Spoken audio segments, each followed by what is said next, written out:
تقدیر نے ایک وقت میں اس کے ساتھ برا کیا تھا تو اب قسمت اس سے زیادہ اس پہ مہربان بھی ہوئی تھی۔ جی امی، ٹھیک کہہ رہی ہیں آپ۔ اچھا، آپ دعا کیجیے گا کہ اس کی بیٹی کا آپریشن ٹھیک ہو جائے اور وہ پہلے کی طرح صحت مند ہو جائے۔ انشاءاللہ بالکل ٹھیک ہو جائے گی وہ۔ اس نے سر ہلاتے ہوئے صدقے دل سے دعا کی، جس پہ وہ بھی زور و شور سے آمین کہہ گیا۔ ابھی وہ دونوں باتیں کر رہے تھے کہ باہر گاڑی کا ہارن بجا۔ چوکیدار نے گیٹ فوراً کھول دیا، جس کے باعث ایک سرمئی رنگ کی آلٹو کار اندر پورش میں داخل ہو گئی۔ اپنی مخصوص جگہ پہ گاڑی پارک کر کے دروازہ کھول کر اس میں سے ایک ڈیسنٹ پرسنالٹی کا حامل شخص باہر نکلا۔ آف وائٹ شلوار سوٹ میں ملبوس، بلیک سینڈل پہنے، ایک ہاتھ میں موبائل فون تھامے، دوسرے ہاتھ میں گاڑی کی چابی گھماتے ہوئے قدم اندر کی جانب بڑھا رہا تھا کہ دفتن اس کا موبائل بجا۔ اس نے ہاتھ میں پکڑے موبائل کو دیکھا، جس کی اسکرین پہ خالد کالنگ جگمگا رہا تھا۔ ہاں خالد، کیا ہوا؟ سب ٹھیک ہے نا؟ انہوں نے کال ریسیو کر کے پوچھا۔ جی عابد بھائی، سب خیریت ہے۔ وہ میں آپ سے کہنا بھول گیا تھا کہ میں کل ذرا دیر سے آؤں گا، یا ہو سکتا ہے نہ آ سکوں، تو آپ عمران بھائی کو ان کے فلیٹ کی چابی دے دیجیے گا۔ خالد نے کال کرنے کا مدعا بیان کیا۔ اچھا ٹھیک ہے، میں دے دوں گا۔ عابد صاحب نے حامی بھری۔ ایک دو باتوں کے بعد انہوں نے فون بند کر دیا، پھر تیزی سے چلتے ہوئے اندر داخل ہو گئے، ساتھ ہی بلند آواز سے سلام کیا۔ ان کے سلام پہ لانچ میں موجود دونوں نفوس نے جواب دیا۔ وہ بھی آ کر وہیں شارق کے برابر میں ہی بیٹھ گئے، ہاتھ میں پکڑا موبائل اور گاڑی کی چابیاں وہیں شیشے کے میز پہ رکھ دیں۔ کچھ دیر گزرنے کے بعد نسرین وہاں سے اٹھتی ہوئی بولی، آپ فریش ہو جائیں، میں چائے بناتی ہوں۔ جی بیگم صاحبہ، آپ چائے بنا دیں، میں بھی اتنی دیر میں فریش ہو جاتا ہوں۔ موبائل ہاتھ میں لیے وہ صوفے سے اٹھنے لگے تھے کہ شارق نے ان کو روکا۔ ابو، ایک بات بتانی ہے آپ کو۔ ویسے برخوردار، اب آپ کی بھی شادی کی عمر ہو گئی ہے، بھائی شادی وادی کرو، اپنی امی کو بھی ذرا آرام دو۔ اس کے روکنے پہ وہ واپس کرسی پہ بیٹھ کر اس کو ہلکے پھلکے انداز میں چھیڑنے لگے، جس پہ وہ ایک دم ہنس دیا۔ جی ابو، ہو جائے گی شادی بھی، ابھی آپ میری بات تو سنیں۔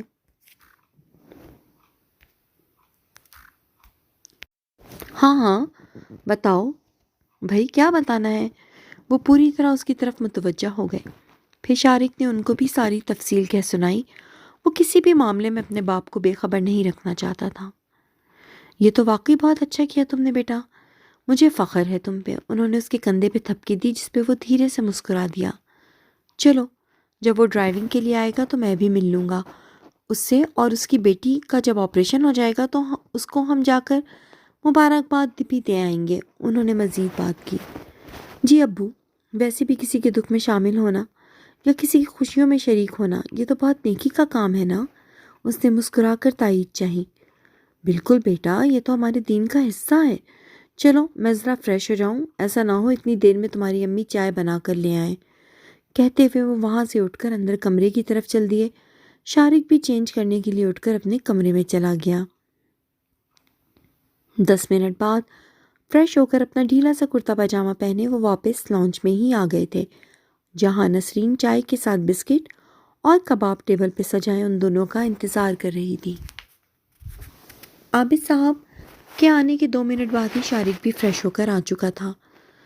بھائی میں کہہ رہا تھا شارق سے اب شادی کی عمر ہو گئی ہے تمہاری، تو شادی کر کے اپنی امی کو بھی ذرا آرام دو۔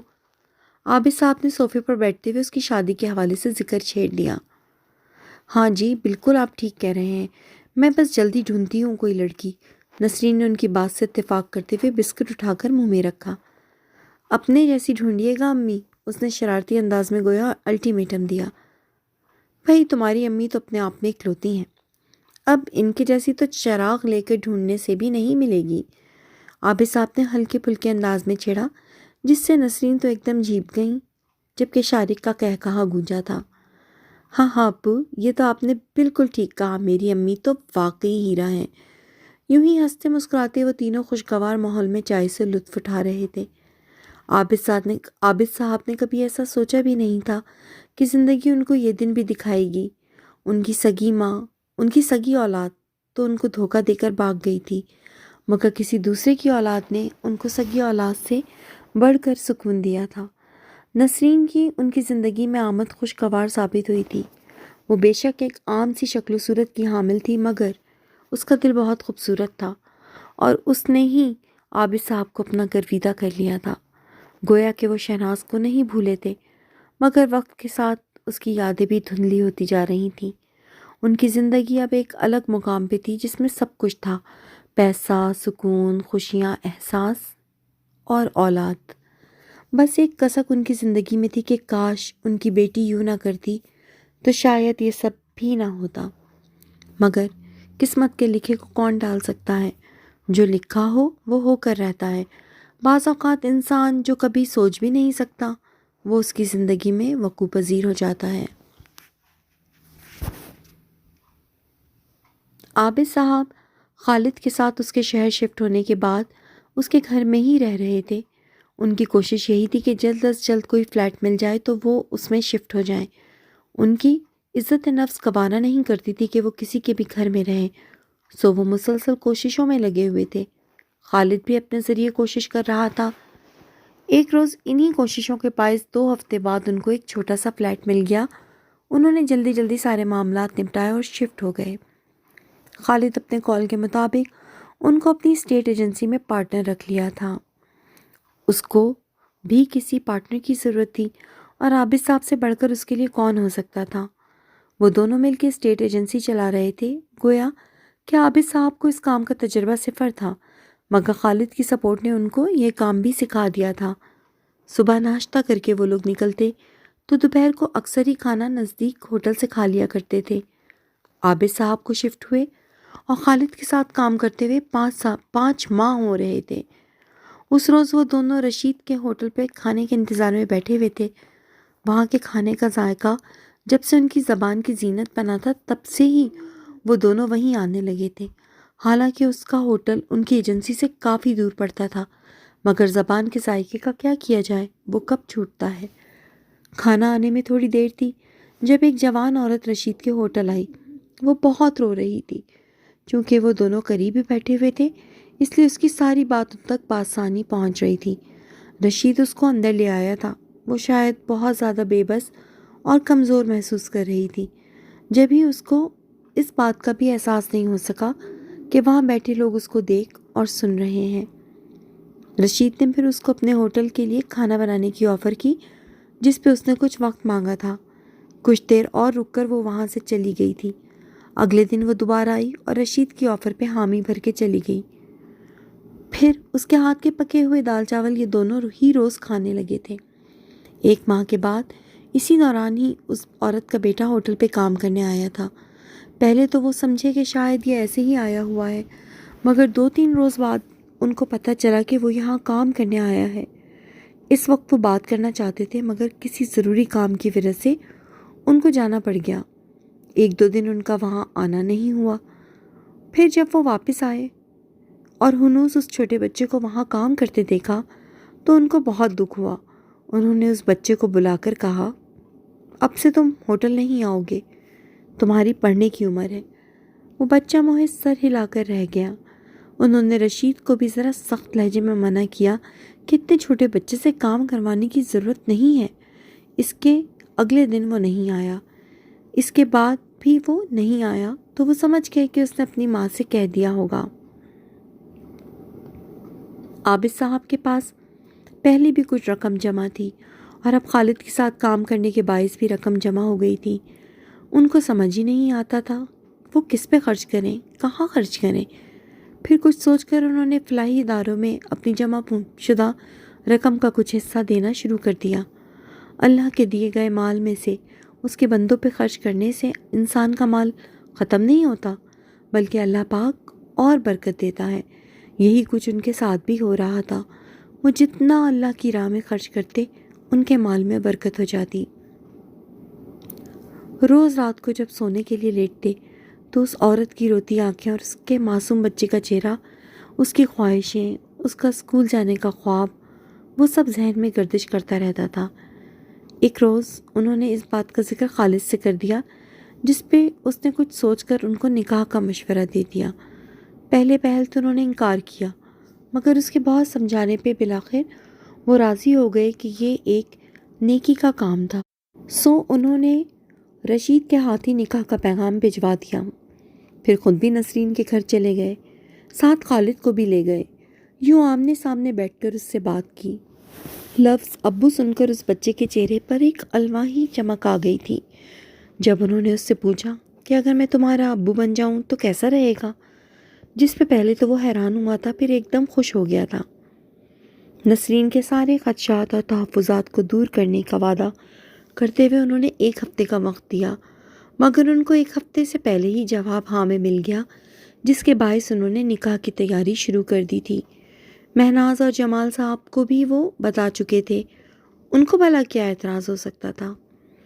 خالد کی بیوی نے نسرین کے لیے جوڑا اور اس کے ساتھ ہلکی سی میچنگ جیولری کی خریداری کر لی، تو انہوں نے وہ سب اس کو بھجوا دیا تھا۔ پھر وہ دن بھی آ گیا جب نسرین نے قبول ایجاب کیا۔ ایک بار پھر کوئی مرد اس کی زندگی کا حصہ بن رہا تھا۔ دوسری طرف عابد صاحب کا بھی جمال، خالد اور چند لوگوں کی موجودگی میں نکاح ہو گیا۔ نکاح کے بعد وہ خالد، اس کی بیوی اور مہناز کے ساتھ جا کر نسرین کو اپنے فلیٹ پہ لے آئے تھے۔ اس دوران خالد شارق کو اپنی گود میں اٹھائے باتیں کرتا رہا، اس کو چاکلیٹس دیں۔ کچھ ہی دیر میں اس کی خالد سے بہت اچھی دوستی ہو گئی۔ وہ اس کو رات کے لیے اپنے ساتھ لے گیا تھا۔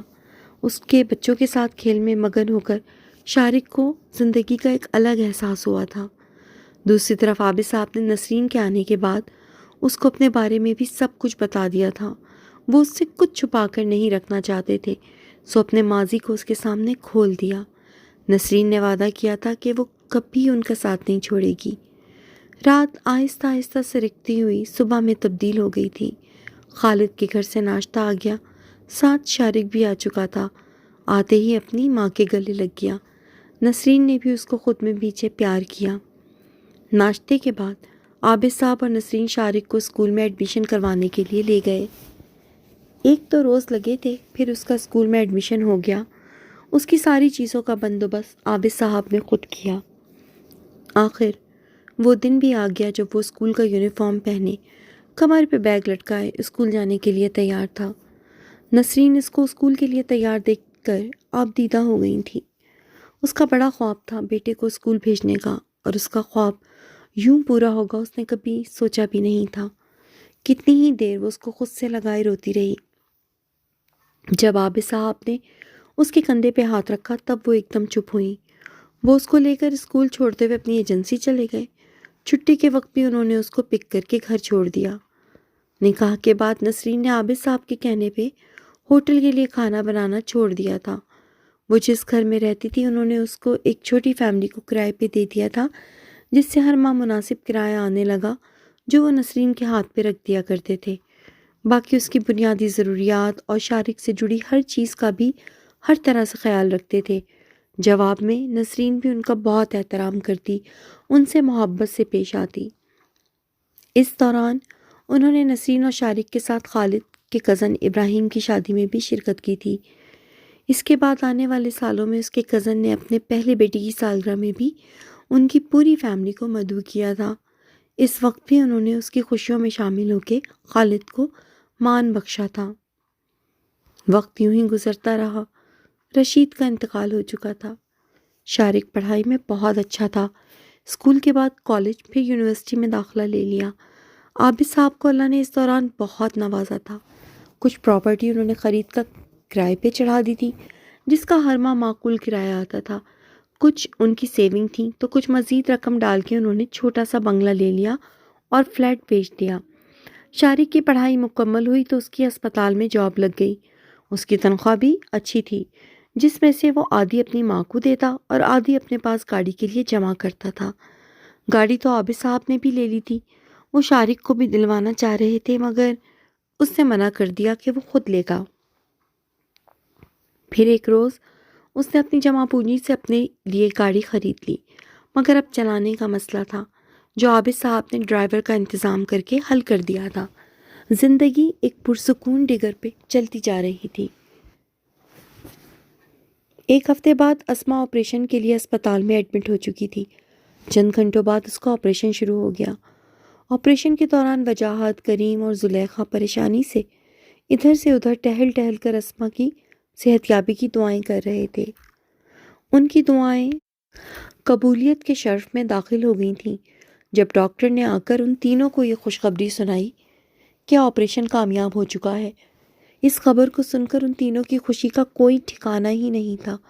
زلیخا تو فوراً ہی نماز کی جگہ دیکھ کر سجدہ شکر ادا کرنے لگی تھی، جبکہ وجاہت نے کریم کو گلے لگا کر مبارکباد دی تھی۔ دیکھا کریم بھائی، اللہ نے کتنی مہربانی کی ہے، وجاہت کے لہجے میں شکر گزاری تھی۔ ہاں وجو، بے شک میرا رب بہت مہربان ہے، یہ سب اس کے آگے ہی آسان تھا۔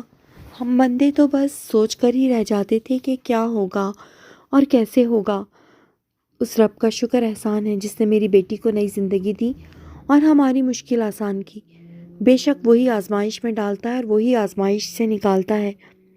وہ دیکھتا ہے میرا بندہ میری طرف سے دی گئی آزمائش میں پورا اترتا ہے یا نہیں، اور ہم تو ویسے ہی اس کے کمزور ناتواں بندے ہیں، ہم کہاں آزمائشوں کے قابل ہیں، مگر بس اس کا احسان ہے جس نے تکلیف کے بعد راحت دی، کریم نے ڈبڈبائے لہجے میں کہا۔ جی بالکل کریم بھائی، یہ تو ہے۔ اچھا یہ بتائیں، آپ جا رہے ہیں گاڑی چلانے سیکھنے؟ وجاہت نے یاد آنے پہ پوچھا۔ ہاں جا رہا ہوں یار، بس دعا کرو کہ یہ معاملہ بھی حل ہو تو میں موقع دیکھ کر تمہارے لیے بھی کسی جاب کی بات کروں گا، انشاءاللہ کوئی نہ کوئی رستہ نکل ہی آئے گا۔ کریم نے اس کے کاندھے پہ تھپکی دیتے ہوئے اس کو یقین دلایا۔ انشاءاللہ، اس نے گردن ہلائی دی۔ اچھا کریم بھائی میں چلتا ہوں، اب شام تک آ جاؤں گا دوبارہ۔ ہاں ٹھیک ہے تم جاؤ، کریم نے سر اس بات میں ہلاتے ہوئے اس کو جانے کا کہا۔ وہ مصافحہ کر کے وہاں سے چلا گیا۔ اس کے جانے کے بعد کچھ دیر بعد شارق اپنے کاموں سے فارغ ہو کر کریم کے پاس چلا آیا۔ مبارک ہو کریم انکل، آپ کی بیٹی کا آپریشن ہو گیا۔ خیر مبارک، بس اللہ کا بہت کرم احسان ہے جس نے یہ دن دکھایا اور آپ کو ذریعہ بنایا۔ اس نے اپنا چہرہ اور اپنے دونوں ہاتھوں کو پر اٹھاتے ہوئے تشکرانہ انداز میں کہا۔ ارے یہ تو بس اللہ پاک اسباب بناتا ہے، ورنہ ہم بندوں کے بس میں تو کچھ بھی نہیں ہے۔ شارق نے اس کے کندھے پہ ہاتھ رکھا۔ بالکل یہ تو ہے، اس نے تائید کی۔ اتنی دیر میں زلیخا بھی وہیں آ گئی۔ اس نے اس کو بھی مبارکباد دی جس پہ وہ اس کا شکریہ ادا کرنے لگی۔ 3 دن بعد اسما کو ڈسچارج کر دیا گیا۔ کریم اور زلیخا اس کو لے کر گھر آ گئے تھے۔ وجاہت بھی اپنی ماں اور بہن کو اس سے ملوانے لایا تھا۔ زرینہ خالہ اس دوران چونکہ نعمان کی شادی کر چکی تھیں، اس لیے اپنی بہو کو ساتھ لے کر آئی تھیں، لیکن نعمان نہیں آیا تھا۔ انہوں نے نعمان کی شادی کا بلاوا بھی ان دونوں کو بھیجا تھا، مگر ان دونوں نے آنے سے معذرت کر لی تھی کیونکہ وہ اسما کو لے کر نہیں جا سکتے تھے اور نہ ہی اس کو چھوڑ کر جا سکتے تھے۔ اب جب وہ ملنے آئی تھیں تو ان دونوں نے ان کو دل سے خوش آمدید کہا تھا۔ ان کے چہرے پہ کہیں سے بھی اس رشتے کے ختم ہو جانے کا دکھ نہیں تھا، بلکہ وہ تو اپنی بیٹی کی صحت یاب زندگی سے مطمئن تھے۔ یہ سب تو بات کی باتیں تھیں۔ کچھ دیر بیٹھ کر زرینہ خالہ واپس چلی گئیں۔ شارق نے گھر میں اپنی ماں کو بھی اسما کے آپریشن ہو جانے کے حوالے سے بتا دیا تھا، تو آنے والے اتوار کو وہ تینوں کریم کے گھر اسما کی عیادت کے لیے آئے تھے۔ ارے صاحب، ہمارے چھوٹے سے غریب خانے آپ کی شان کے مطابق، کریم ان تینوں کو اپنے گھر دیکھ کر بوکھلا گیا تھا۔ پلیز کریم انکل ایسے مت کہیں، ہم کیا، ہماری شان کیا، ہم بھی اللہ ہی کے بندے ہیں، آپ پریشان مت ہوں۔ شارق اس کی بات کاٹ کر جلدی سے بولا۔ آپ لوگ آئے، یہ ہمارے لیے بہت اعزاز کی بات ہے، آئیں بیٹھیں۔ زلیخا عاجزی سے کہتی ہوئی ان کو ایک کمرے میں لے گئی جہاں پرانے 2 لکڑی کے صوفے اور اس کے سامنے ایک پلاسٹک کی میز رکھی ہوئی تھی۔ اس نے اپنی خواہش اور استطاعت کے مطابق اس فلیٹ کو بھی سجایا تھا، گویا کہ سارا سامان فرنیچر سب پرانا تھا، مگر نفاست اور طریقے سے رکھی گئی ہر چیز اس کی سلیقہ مندی کا منہ بولتا ثبوت تھا۔ بھئی ہم تو اسما سے ملنے آئے ہیں، کہاں ہیں وہ؟ ہمیں بتا دو، ہم اس سے وہیں مل لیتے ہیں۔ عابد صاحب نے اندر بیٹھتے ہوئے بات کا آغاز کیا۔ جی میں بلا کر لاتی ہوں اس کو۔ زلیخا وہاں سے اٹھ کر جانے کے لیے کھڑی ہو گئی۔ ارے نہیں بچی کو پریشان مت کرو، ہم مل لیتے ہیں خود ہی۔ نسرین اس کو جلدی سے روکتے ہوئے خود بھی کھڑی ہو گئیں۔ ہاں بھئی ہم بچی سے وہیں مل لیتے ہیں، خواہ اس کو کیوں تکلیف دینی؟ عابد صاحب نے بھی نسرین کی بات سے اتفاق کرتے ہوئے اپنی رائے دی۔ اچھا ٹھیک ہے، میں دیکھتی ہوں، آپ لوگ آ جائیں اس کے کمرے میں۔ زلیخا ان کی بات پہ سر ہلاتی ہوئی ان کو آنے کا کہہ کر اسما کے کمرے کی جانب بڑھ گئی۔ پیچھے کریم ان تینوں کو ساتھ لیے آ گیا۔ وہ لوگ اس کے کمرے کے باہر انتظار کرنے لگے۔ بیٹا اٹھو، تم سے ملنے کوئی آیا ہے۔ زلیخا نے اس کے کمرے میں جا کر اس کو آواز دی۔ اسما نے بند آنکھیں کھول کر اس کی طرف دیکھا، پھر دھیرے سے اٹھنے لگی تو زلیخا نے اس کی پیٹھ کے پیچھے تکیہ لگا دیا۔ وہ اس سے ٹیک لگا کر بیٹھ گئی اور دوپٹہ ٹھیک سے اوڑھ کر سر پہ لے لیا۔ کچھ ہی دیر پہلے اس نے کپڑے بدلے تھے۔ زلیخا نے اس کے بالوں کی 2 چٹیاں بنا دی تھیں، پھر وہ لیٹ گئی تھی۔ گلابی اور فیروزی رنگ کے سادے سے لون کے سوٹ میں اس کا گول چہرہ سخت نکھرا نکھرا سا لگ رہا تھا۔ آ جائیں آپ لوگ اندر، زلیخا نے آواز لگائی، جس پہ وہ تینوں باری باری اندر آ گئے۔ السلام علیکم، اسما نے اجنبی صورتوں کو دیکھ کر سلام کیا۔ شارق کی وہاں موجودگی سے اس کو اندازہ ہو گیا تھا کہ یہ لوگ اس کے ماں باپ ہوں گے، کیونکہ وہ سوائے شارق کے کسی کو بھی نہیں پہچانی تھی۔ ان دونوں سے تو پہلی ملاقات تھی۔ بیٹا میں شارق کی امی ہوں، تمہارے آپریشن کا پتہ چلا تھا تو ہم تم سے ملنے چلے آئے۔ کیسی ہے اب تمہاری طبیعت؟ نسرین نے اپنا تعارف کرواتے ہوئے اس سے اس کا حال پوچھا۔ اس کا اندازہ ٹھیک تھا۔ جی بہتر، اب طبیعت اللہ کا شکر ہے، جی بہتر ہے اب طبیعت اللہ کا شکر، اس نے دھیمی مسکان سجائے مختصراً جواب دیا۔ اللہ تمہیں مکمل صحت دے، آمین۔ یہ رکھ لو، اپنے لیے کچھ بھی لے لینا۔ عابد صاحب نے آگے بڑھ کے اس کے سر پہ ہاتھ رکھ کر دعا دیتے ہوئے ایک لفافہ اس کی جانب بڑھایا۔ انکل یہ، وہ تھوڑی پریشان ہوئی لفافہ دیکھ کر۔ بیٹا رکھ لو، تحفہ تو سمجھ نہیں آ رہا تھا، کیونکہ تمہاری پسند نہیں معلوم، تو اس لیے سوچا تم خود ہی اپنی مرضی کا لے لو گی۔ عابد صاحب مسکراتے ہوئے بولے۔ اس نے ایک نظر ماں کی طرف دیکھا، جس پہ اس نے آنکھ سے لینے کا اشارہ کیا۔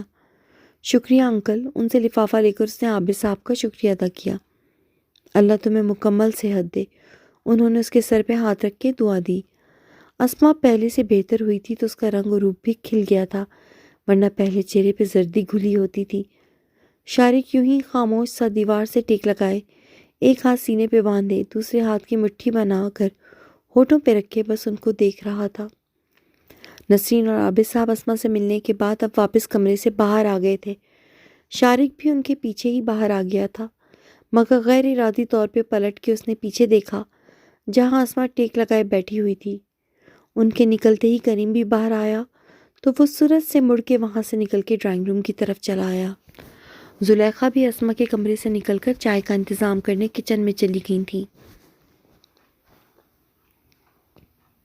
کریم نے زلیخا اور وجاہت کو شارق کی دی گئی ڈرائیور کی جاب کے حوالے سے بتایا تھا، جس پہ وہ تو اللہ کی بے حد شکر گزار ہوئی کہ اس کی زندگی کے دن بھی بدل جائیں گے، جبکہ وجاہت نے بھی یہی مشورہ دیا تھا کہ جب موقع مل رہا ہے تو گنوانا نہیں چاہیے۔ یوں کریم نے شارق کے پاس جانا شروع کر دیا تھا۔ اس نے اپنے ڈرائیور سے ہی کریم کو ڈرائیونگ سکھانے کا کہا تھا، جس پہ اس نے اس کو ڈرائیونگ سکھانی شروع کر دی۔ شروع کے چند دن تو اس کو مشکل لگے، مگر وقت کے ساتھ آہستہ آہستہ وہ گاڑی چلانا سیکھ گیا تھا۔ 1 ماہ کے عرصے میں وہ کافی حد تک مہارت حاصل کر چکا تھا۔ 1 ماہ بعد جب شارق کا ڈرائیور چلا گیا تو اس کی جگہ کریم نے ہی سنبھالی۔ وہ صبح 8 بجے اس کو لے کر جاتا اور شام کو 7 بجے اس کی واپسی ہوتی تھی۔ اس دوران اس نے اپنا رکشہ چلانا نہیں چھوڑا تھا۔ وہ شارق سے کہہ چکا تھا، میں ڈرائیونگ ضرور کروں گا، مگر میں اپنا رکشہ نہیں چھوڑ سکتا، کیونکہ یہی رکشہ مجھے اس مقام تک لایا ہے اللہ کے حکم سے، اس لیے میں اس کو بھی استعمال میں رکھنا چاہتا ہوں۔ آپ بالکل چلائیں اپنا رکشہ، میں آپ کو ہرگز منع نہیں کروں گا۔ آپ صبح مجھے یہاں چھوڑ دیں، پھر بے شک شام 7 بجے سے پہلے آپ کے پاس جتنا ٹائم ہو آپ اپنا رکشہ چلائیں، بس 7 بجے تک واپس آ جائیں تاکہ مجھے بھی پریشانی نہ ہو۔ اس نے کریم کی رائے کو اہمیت دیتے ہوئے سہولت سے اس کو مشورے سے نوازا تھا، جس پہ کریم اس کا دل سے مشکور ہوا تھا۔